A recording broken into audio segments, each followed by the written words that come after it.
Hey everybody, and welcome back to the second channel. I was working on the thumbnail for the new slap lesson video, and I was thinking, making the thumbnail is such an important part of making videos for the tubes, but it's probably something that most people don't really give any thought to. I mean, why would you, unless you were, also doing YouTube or you're into graphic design or something. But since I am used to putting things up of questionable quality onto this channel, I figured I would do a video on it because I find it pretty interesting, and maybe some of you will too. So this thumbnail was a little bit more difficult because a good thumbnail is going to communicate what the video is about immediately. And since this video is a little bit different and there's just so much going on at once, it's kind of challenging. Usually when we're out shooting a video, we will get all the angles or whatever footage we need, and then we will have on the schedule to get the thumbnail separately, because what you want for a good shot in a video and what you want for a good thumbnail, those things are very different. So we will spend some time just getting the best possible shot that can, as simply as possible, explain what the video is, and also, be something that you would want to click on. So yeah, so I went through this video. Unfortunately this time we just forgot to do that. So I'm going back to the old ways where I would just scroll through the video and find the best possible screenshot.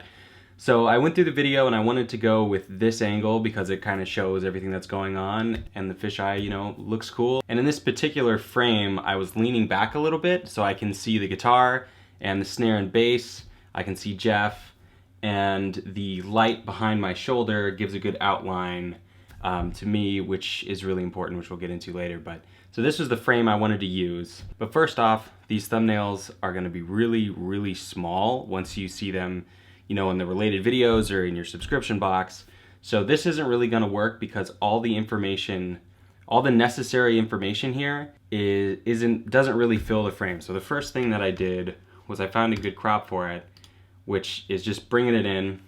Usually I'll have me in the top left, usually the guitar, fretboard, or sitar, going from the bottom left to top right, because that's the easiest way to fill it in. Basically, I've learned over the years to just zoom in up until you can't really tell what it is, and then stop there, because it should be as zoomed in. Really, it should fill the frame as much as possible with enough free space on the sides to really still let you know what it is. Once you're so zoomed in that it's confusing, then then you're zoomed in too far. So yeah, I figured this would be a good crop for it. But with this one, there's just so much going on that once this is small, it's just gonna look like a muddled mess, We want a thumbnail that even before people consciously think about what they're looking at, their subconscious has already figured out what they're looking at. So we want to get rid of all the unnecessary information here and have all the necessary information be blatantly obvious and really easy to see. So when people are looking at their screens on their phone and they scroll past it, in that half second that they do, they will have had a good idea of what the video is going to be about. So there's a lot to work with here. This thumbnail is going to be a bit more challenging and took me quite a while. One big part is that there's a lot of unnecessary things going on here. So it's not important for that quick second of people scrolling through videos to know that there was a snare in the room, or that there was, this package on the table, or there was this amp behind me. I think the amp looks really cool behind me when you have a second to really look at the image. But in that quick second, it's just right by me, and it just kind of jumbles it, and really small, it ends up just kind of looking like there's just too much going on, is what I'm getting at in so many words. So the next thing, is that the next thing I did? It was like blur. Okay, so that isn't quite the next thing that I did, but yeah, I did get rid of all those objects you can see here, but I skipped one other step. So what I actually do for these when necessary, I usually have to do this when we didn't schedule time to get a thumbnail on our own when we were shooting to get just a photo, is that I'll do it in different layers, because I need to separate the important information from the, stuff in the scene that isn't important.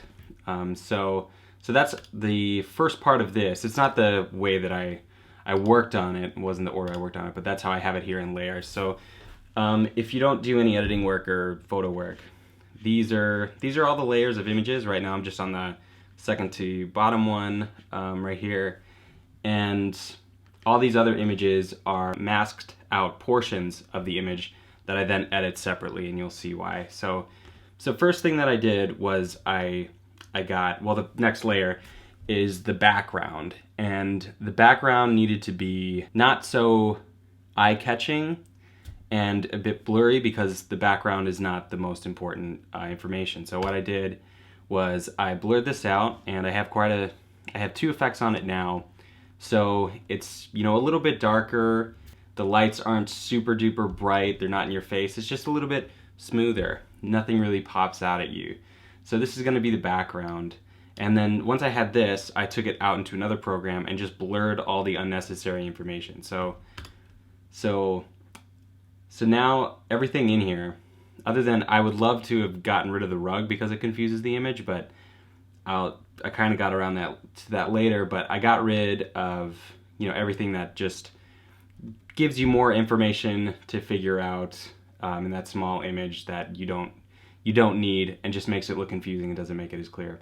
So like I said, this speaker cabinet, that snare in the background, the wires on the ground, I would have loved to have gotten rid of those bottles, but I couldn't find an easy way to do it, so I kind of just made them look like pillows or something, or you know, just something blurry in the background.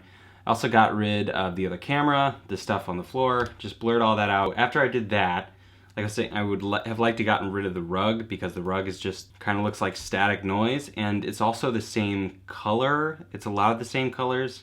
Oh, I also brought down the saturation, so this isn't quite as colorful as it was previously because it's just the background and we don't want it to stand out. So I wanted to not get rid of the rug, but the drums on the ground need to stand out more because when this is small, the drums and the rug just all kind of look the same. So what I did was I masked around the rug, and I did this with this in the next layer that I'll show you. I found some colors that were, you know, opposite, and I could pull this in the next layer in the two opposite directions so that they would stand out more. I found, you know, two colors that kind of look natural. Like this rug doesn't look weird in it. You know, I wouldn't want to take things so far to where it's just like all these contrasting colors that don't make sense just to be eye-catching, because that would end up looking obnoxious.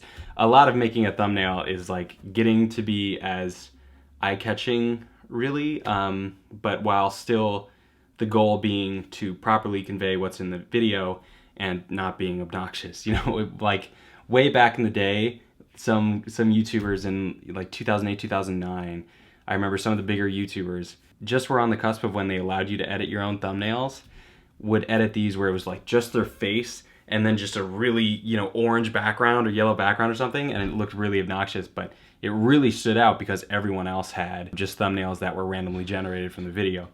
So we don't want to do that, but we do want to bring up, I don't know, we want it to be more eye-catching. So then I took this and I moved the rug to that color, and then I moved the next layer the opposite way, and as you can see, that really brings it out. And now it's not just, you know, a jumble of the same colors. It's pretty clear what's going on. So on this layer too, I did quite a bit. First I had to draw around this whole area, and the draw mask takes a little while. I added sharpening because it was even pretty blurry in the original, so here I take it off, you see it's pretty blurry. Actually, it looks pretty good without sharpening, but we'll keep sharpening on. I think it looks, also when I'm working on a thumbnail, I need to continue reminding myself, and sometimes I will, you know, make it small like that, you know, I'm making this for it to be seen really, really small. So I'll continue going back and forth doing that to make sure what I'm doing is enhancing the small version of it, because that's what's important. In fact, you know, if this was entirely about just making a great image, I think the original one is the most interesting image and looks the best. But you know, this isn't for that. It's not meant to be something that even that looks nice as much as just something that conveys what the video is about. So I added sharpening to this layer to bring it out, stretch the colors to be the opposite of what the rug is to bring it out more. And then I also, this kind of looks cheesy, but I also added a drop shadow, but it just works and brings them out more. It looks really cheesy in the big image, but when it's small, you notice that it looks it's just separated from the background. So yeah, so we got that layer. And then next up, we've been talking a lot about strategies that, you know, help the viewer. But the next layer is a really important one. But this is more about, you know, appeasing people who really run YouTube and who really run this channel. So in the next one, I put there's a duck there, and you know, this won't be in the final version because, you know, the next layer is me, but the duck is there. You and I both know it's there, and the ducks certainly know. So if I uploaded it without the duck, that would not appease the duck lords, and you know, you don't want to do that. So I added a duck. Then the next layer is me. And what I did on this one as well, I didn't change the color at all, but I did add a little bit of a drop shadow. And it looks kind of cheesy and obnoxious when it's big. Here's it without the drop shadow, and here's it with it. But it does really bring it out. Especially my hand looks weird, but when it's small, you can't tell. And it just separates me and the drums from the background. And then I also added some sharpening to really sharpen my face up. And then I have one more. Oh yeah, and then I also, when I made this small, my right hand that I'm, you know, slapping the guitar with, you weren't really able to see it. Just, it's kind of a similar color to my guitar. And unfortunately, I'm over the pickups, but I couldn't find any screenshot where you could see the pickups and the stripe in the guitar. If we remembered to shoot a photo, I would have been able to do that. But so I also added another layer that is just my right hand. And then I added a drop shadow to that, and that's it, to just bring it out a little bit more so that you can tell it's not just one blob of a thing. That's something on top of the guitar. That is my hand slapping the guitar. And then here you go. Here's a thumbnail. It just gets right to what you want to convey the video is, which is some dude slapping the guitar and playing drums with his feet in a recording studio area. And then there's Jeff on the top right, which kind of also, this video is a bit hard to explain, but I think this image is as good as I could do to convey what this video is about. So we went from this, the full image, which when you make small is just confusing. The only thing that comes out at you right away is my face. And then all the way to duck, and then to this, which is a lot easier to see. So yeah, that's how I go about getting a thumbnail. Let's go about making this even more obnoxious. If we're going like 2009 YouTube-ness, yeah, let's get rid of everything. So it's just me, and then we'll put just like some really obnoxious green. And here's what the video would have looked like in 2009. So this is what we want to avoid, because it is just like just red. That would stick out in the recommended video section, but it would stick out in a way to where it would make you click that not interested button right away. Oh man, that looks silly. Well, anyway, so that's how I make a thumbnail. Usually this one is more in depth than others. And yeah, thanks for watching the second channel. I hope this wasn't a complete waste of your time. And yeah, have a good one.